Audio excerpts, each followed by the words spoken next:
Hi, my name is Matthew Davis. I'm the Director of Customer Success here at Censys Technologies Corporation, and today we're going to be going over how to plan your missions for the Sentaero family platform. So to begin, the first spot you're going to go is be sure that you have the maps for your area loaded. That's pretty simple. We're just going to go to this Auterion drop-down right here. We're going to choose Settings, and then we're going to go to Offline Maps. Now, an important thing here is while you're connected to internet, you're always going to have your maps populating. But in the field, you want to have these things preloaded. So all you have to do is select Add New Set right here at the top. You can name it whatever is appropriate for your operation. I'm just going to use Demo for this one. And I want to frame out my area of my operation. Now, generally, your min and max levels, 13 and 18 is perfectly fine. You can see here on the left side what that minimum, that far zoom out is going to look like, as well as what you're going to get when you zoom in. If you go much larger than 13 and 18, these maps files can get very bulky to work with. So 13 and 18 is pretty reasonable. And you just hit download, and that'll begin operating in the background. Now to get started from there, we're going to hit your Auterion drop-down, and we're going to go to the plan option. Important note with these plans is this isn't something you want to be doing in the field. That really gets in the way of your workflow. You spend a lot of time out there. Maybe it's really hot where you're at. Maybe it's really cold. Let's minimize the time that we're just not flying and collecting data. This is something you can do anytime in the office, anywhere you are with your laptop, and you can transfer these mission files between devices. You can store them, use them again later. We're going to go over all that though. So here we are with our start page on the fly. Now here you can see you're going to have your start, mission, end, and extras tab. We're going to work our way across all of those and the important parts of them during the mission. Now when you're not connected to an aircraft, things will look a little differently. But again, you want to do this ahead of time before you connect to one. So we're going to cover a lot of that later on. So the first thing we're going to do is we're going to add our VTOL takeoff. Now, I know that I'm going to start my mission roughly in this area right where my mouse is. Now, it doesn't matter if it's spot on because once we connect to the aircraft, we're going to update all these points and lock everything in. This is just for a 99% lift so you're ready to go out to the field. So once I click Add VTOL Takeoff, I'm going to select a spot for that. And I think from all my recons, I think I'm going to be launching from right about there. And once I drop that, you're going to see that this transition direction comes up. Now the distance is preset, so you can't shrink it or lengthen it. That's a preset by the aircraft. But what you do have control over is the direction. Now I can go ahead and choose a direction if I know the weather forecast for the day of that operation. If not, it doesn't matter. I can change that on the fly when I'm in the field. For the purpose of today's planning, we're going to assume that we have a wind directly out of the north. So here I'm just going to set that so that my transition is into a headwind. I always want to be sure that my altitude frame for my launch is in HGT. You can also plan an MSL, but HGT is the preferred method for that, which is relative to takeoff. Transition altitude you usually want between, as rule of thumb, 80 and 120 feet AGL. It might have to be higher depending on your operational area. If you have just something in your way there that's not, not the safest altitude. But here I'm transitioning over an open field, so I'm going to do 100 feet, and always be sure you hit enter. If you don't hit enter, that value is not actually accepted, and it stays at that 49.2 feet default. Now here you see initial mission settings. Now you can change each waypoint throughout, but what I enter here is going to be automatically applied to any waypoint, corridor, survey, anything else throughout the mission. Individual waypoints I can set higher or lower, but this saves you from having to enter that altitude in every time. Apply new altitude, yes, and that syncs it to all the rest of the portions of the mission. Now from there, that's all we have to handle in the Start tab. We move on to the Mission tab. Now there's 3 different ways that you can plan a mission, which is either by manual waypoint, by a corridor, or by a survey. We're going to cover each one of those here. There's some things that apply no matter how you do it. As a rule of thumb, I always like to start my missions with an orbit to altitude. The aircraft is going to climb on its own, but as a control measure, I like to pick the safest spot in my operational area and drop my orbit to altitude there. Just an extra control point, and more safety never hurts. So for that, all I have to do is select the waypoint button, and then I will drop that. One big note here. So you see how I dropped it kind of straight on line and on the way with the flight path there? What you wouldn't want to do is drop that first waypoint at a sharp turn, because what that can cause is, as soon as you're getting up to airspeed there, you're already going into a sharp turn. It could cause you to stall, which could result in a quad shoot. Nothing terrible there. You would just have to retransition. So during that first phase of flight, as you're reaching your target airspeed, I like to keep everything on track and on course. So I just put it right out in front here. Now, once I have that waypoint dropped, I can determine what type of waypoint that is going to be. For the purpose of this, go through these drop downs, and I will go to orbit. Now, once you're in orbit, you can orbit for 3 different ways. You can orbit indefinitely, which means it sits there until you tell it to move on. A handy thing there is starting and ending your missions with an indefinite orbit. If you were flying a aircraft or a payload such as the LiDAR that requires an IMU initialization, by putting that indefinite orbit there, you can't possibly miss that orbit and start the mission, or miss that orbit and land. It kind of holds you there for a minute and reminds you, hey, I need to do that IMU initialization with a figure 8 maneuver. You can also orbit to time, like you can say 1 minute, 2 minutes, 10 minutes. Or you can do orbit to altitude. So if we're flying, say, an RGB payload, I just want it to go there and climb to my mission altitude. So I select orbit to altitude, 300 feet AGL, with a 250-foot radius is what I always use for my orbits. So all that's going to happen now is once that aircraft transitions, it's going to go to that orbit to altitude, go up to 300 feet, or whatever your target mission altitude is, and continue on with the mission. Now, as I spoke, there's a couple different ways to plan your missions from there. The first one is just by using manual waypoints. So my waypoint button is already highlighted here. So every time I click, it's going to drop another waypoint.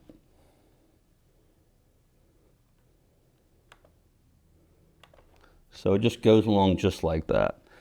Now, one downside to doing manual waypoint missions is camera actions are not integrated. So I would actually have to go here and click on that first waypoint. If I was using, say, an RGB camera, I have to tell it to start taking pictures. If I was using a LiDAR, it wouldn't matter because it's continuously producing a point cloud throughout. But for the sake of this, let's say I'm using a Sony ILX.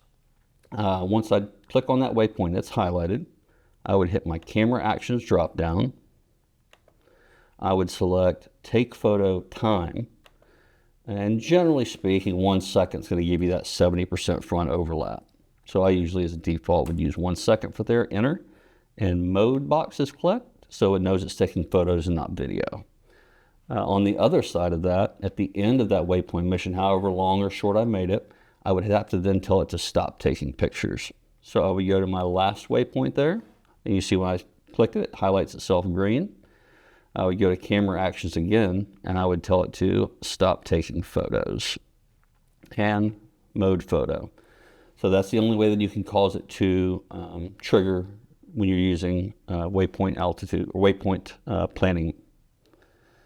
Now the other 2 ways are much more convenient because all camera actions are integrated with the plan. And both of those are located under your pattern button. So the first time I click that, it unhighlights. And see how those names went away? If you needed those, you hit that little cloud button and all your names come back up. These 2 live in pattern. So you have 2 options here. One is your survey and one is your corridor scan. The logic is very similar on both. The survey is more what you may have heard of as a lawnmower pattern or a large area pattern.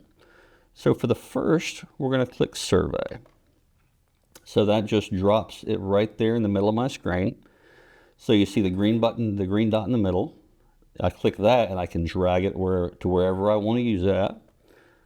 And I click the white and that adjusts my apices. Now if you'll notice, there's a highlighted green area in the center, and that is where all your data capture will happen. It will only take pictures inside of that green highlighted area, the white lines that go outside of the flight path on the turnarounds.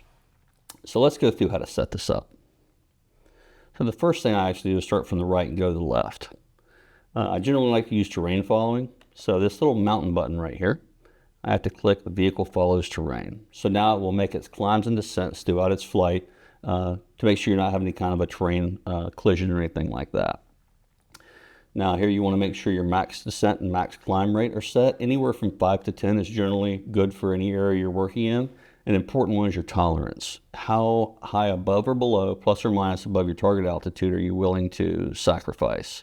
I usually go around anywhere from 10 to 20 here, but for the sake of this, we'll click 10. Now you can use that slider to adjust it, or you can just type in a number and hit enter.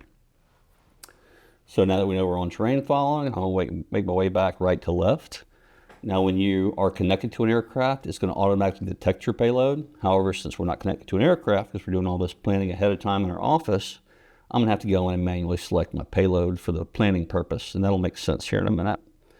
I believe I said we're flying a Sony ILX LR1 with a 24mm camera. Now you see how that lane spacing kind of changed. So it's automatically calculating the sensor height and sensor width to determine the overlap at the given altitude we told it we're flying at. So everything else is fine there. So now I'm going to the actual pattern options. We'll start top to bottom here. So for my front overlap, that's how rapidly it'll be taking pictures. I'm going to set that to a good 70% front lap.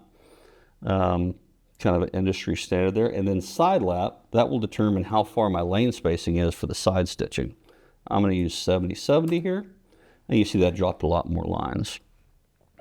Now, as I make my way down my options, you see the altitude frame is an AGL. That's because I've selected terrain following. And you see I already am at 300 feet altitude for my flight altitude because I selected that at the beginning. Now we're going to go down into pattern options, which is an additional drop down. Now, if you remember when I said at the beginning, we're assuming this mission today is flying with a north wind.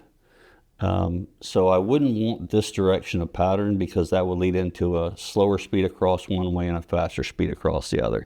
Generally, you're going to want to fly with a crosswind for data collection. So what I like to do is just take this pattern angle and you can just slide that right around. So with that north wind, I'm now flying perpendicular to the winds. And your turnaround distance, you always want to max out to 500 feet unless there's some specific reason you cannot for an obstacle. The reason there is you have the most time. Remember, we're in a fixed wing platform flying at 38 to 40 miles per hour. You want to have give it the most time to follow those turnaround points and get back on a straight and level course before it goes into data collection. One other option that is important is fly alternate transects. So I always have that checked. So you see if I don't have that checked, it's just going to go lawnmower one right after the other all the way south to north. That's not really ideal. What I like to do is fly alternate transects. So now I'm skipping one. So I'm entering and exiting on the same side, but I'm also skipping a lane going up. So it's a more gentle turn as I'm doing this mission. Now, if you'll notice, I'm entering and exiting on the far side of the pattern now. This rotate entry point button right here, that can be used to move that all the way around so I enter and exit wherever I want to. Not always an important feature, but it can be. So it's just something, it's good to know that it's there. But now I have it entering and exiting on the same side that I'm on. And that would be how we would plan for a survey mission.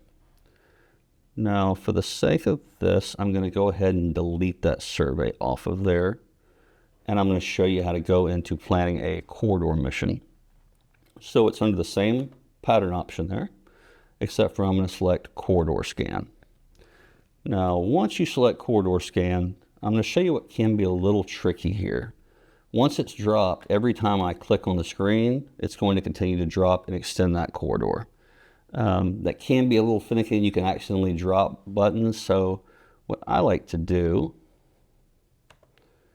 is as soon as I drop that corridor scan, I go over and select Done Tracing right here at the top. So that locks it, but doesn't totally lock it. So now I take my entry and exit here, and I'll put that dot right next to where I'm starting. For the sake of this, let's say we're going to fly right down this right of way and over to here. I would take my endpoint and put it on where I want my turnaround to be. Now you see these plus symbols in between. I'm just going to start adding some more adjustable waypoints. And I'm going to put those at turns along the flight path.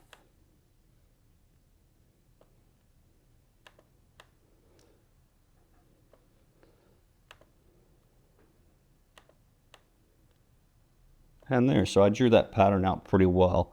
Now you see what I'm doing here is basically straddling the asset here, with the overlap being in the center. This is especially handy if you were doing things like roads where you can't fly directly over top of for extended periods of time. You're going to be on either side of it, so you're not really exposing ground risk there. But the functionality of a corridor and the logic of it is very similar to the survey. First thing we're going to do, go over here to that little mountain tab and select Vehicle Follows Terrain. Again, you adjust your tolerance and your max climb and descent rate to whatever is appropriate for the operation you're doing. I go to my sensor. You can see I had a Sony ILX LR1 installed the last time I did this, so it defaults to the last value used. And then I go to my actual corridor options. So this is again where I select my front or side lap, can use the slider, or I can enter in a value, and my side lap. Once I have that, I continue scrolling down. Now I see my altitude frame is an AGL and height is in 300 feet, just as we told it to do. Now I can drop down to my corridor options. Now this pattern I have right now might be great for, say, rural distribution lines, looking at utility assets. But let's say we were flying over a very large set of transmission lines. It was a very wide right-of-way. So that's where I go to my corridor width here, and I can turn this into as many passes as I want it to be. As I drag that, I just add more and more passes up and back. But for the sake of simplicity, let's just say we're planning over a set of distribution, and we just out and back is plenty enough for what we're doing. Again, my turnaround distance, I always max that slider out. And here again, you have that same entry and exit point rotation that you can do there. Now, obviously, that wouldn't make sense for me to enter and exit on the far side of the pattern, so I'm just going to stick with the end that is located right here next to me. And now you can see that. I'm going to fly in, enter here, follow that pattern up to the turnaround, and fly right back to our exit point. Now, you could go on and combine surveys and corridors. So let's say that I did this, but for whatever reason, I wanted to map this, this body of water right here as well. So you do have to have a break between pattern types. So I have my entry there, my exit. All I would do is take a regular waypoint, drop it, and it closes out that last survey action. Now then I have the ability to go in and either select a new corridor or select a survey. I can drop that, drag that over top of the lake, and adjust my apices as appropriate.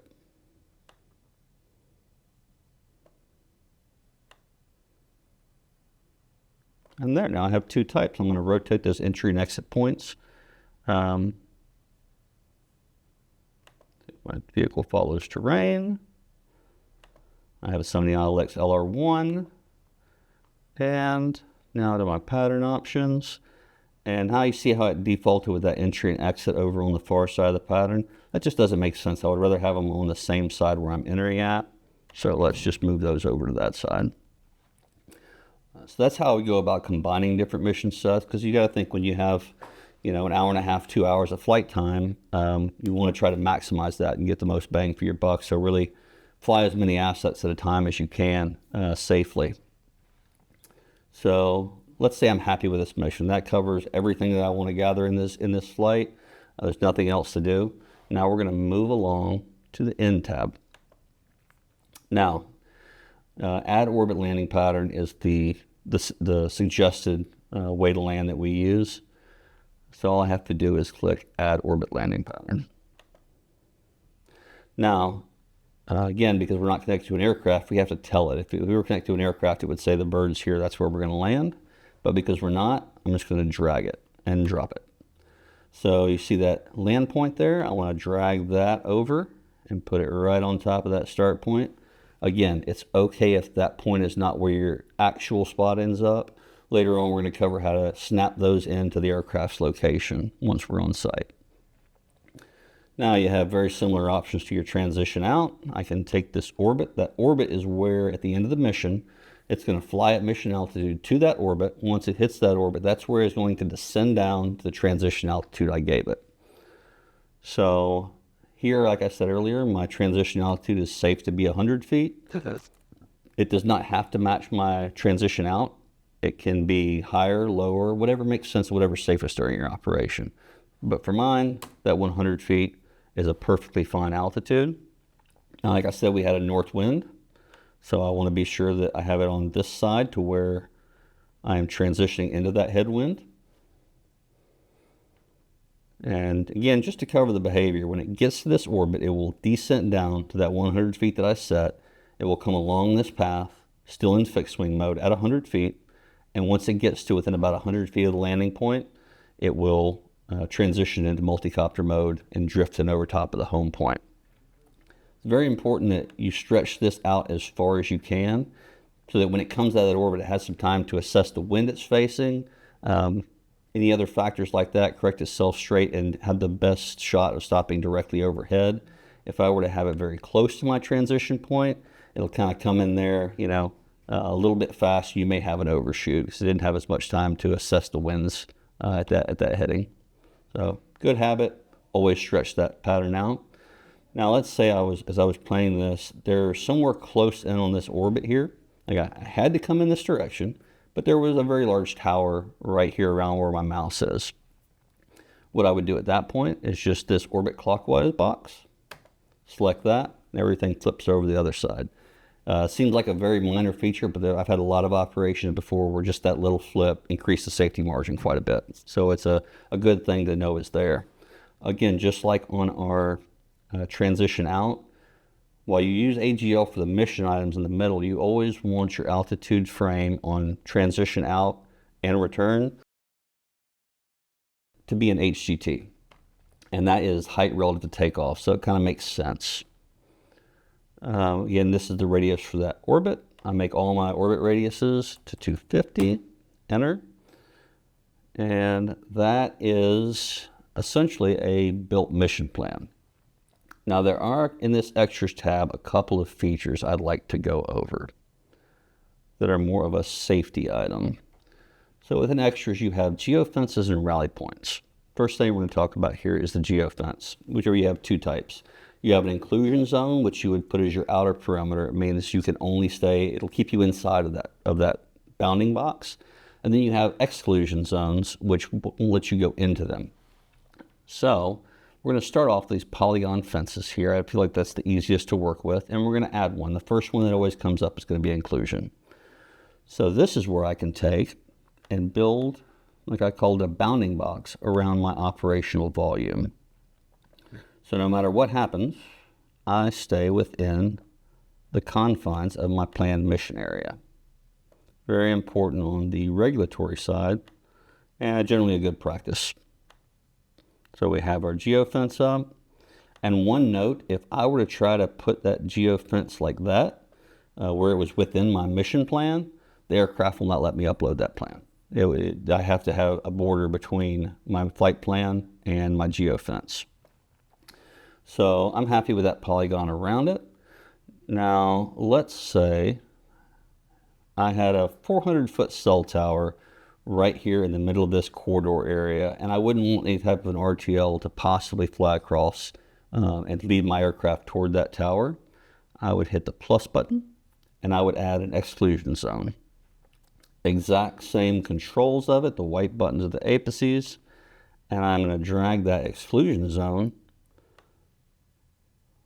around that obstacle in the center of my operation.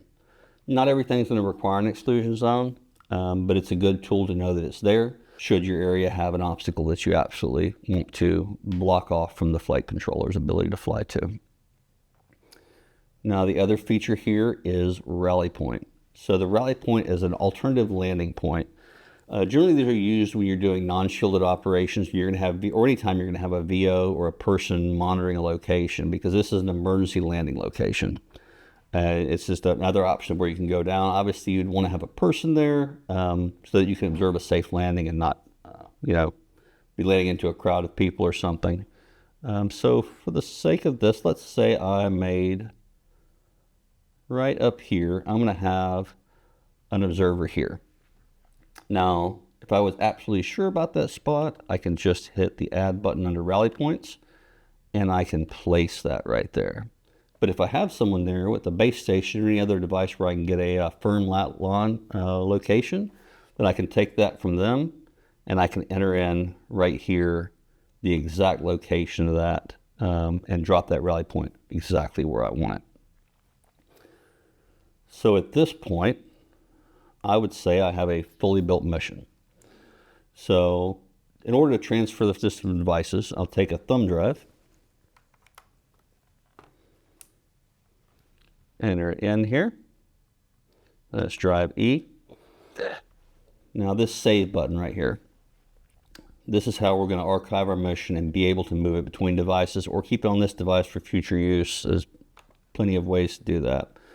So for the sake of this, let's name this CTC Demo. So once I'm happy with the name of it, I can hit save.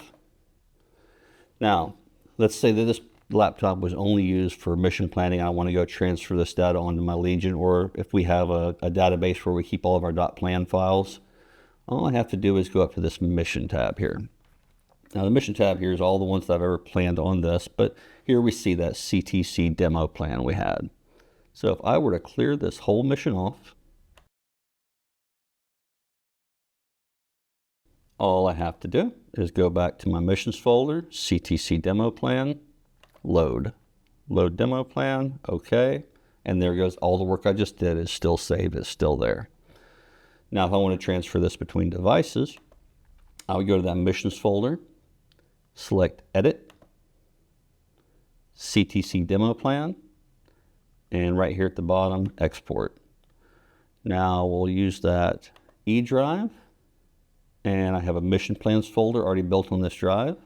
I select that folder, and there that plan goes. It's still on that device. Now if I look on that device, I have that CTC demo plan right here, and that's ready to transfer onto my Legion and the other laptop, wherever we want to store these files. So that covers the mission planning portion. Next we will be showing you how to connect to the aircraft, upload this on it, and store the other missions locally on your other devices. If you have any other questions or comments, please leave something below. The whole purpose here is just to help our customer experience and make it easier for your organization to accomplish BB-LOS missions. Thanks for tuning in, and we hope you're here next time.